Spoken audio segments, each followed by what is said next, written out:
Well, China has released some important figures regarding the state of its economy. Yeah, last year its gross domestic product grew at a rate of 7.7%, down slightly from the previous year. That shows a slowing economy, the slowest growth rate, in fact, since 1999.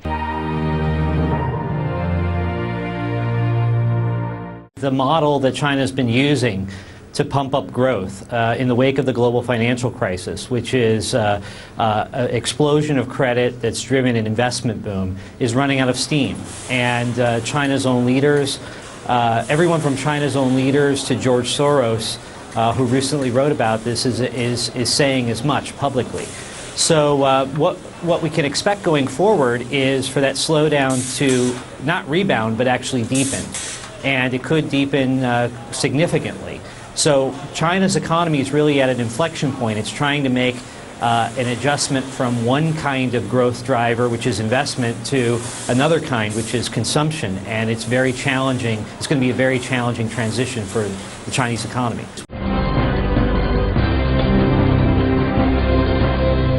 The data show that China's economy is growing steadily and developing in the right direction. But some analysts question whether exports can continue to expand at the current rate. Exporters are struggling with rising labor costs and the appreciation of the yuan. The analysts say Chinese leaders need to do more to increase domestic demand and encourage steady growth. On the edge of the free trade zone, there's a reminder of China's existing model of growth, based on energy-intensive, heavy industry. The zone is supposed to be all about moving to a new model, creating the conditions to encourage the financial and service sector companies that are vital to a consumer economy. But despite the high hopes, 4 months after the signboards went up, some are beginning to wonder if it will have anything like as significant an impact on growth as once hoped.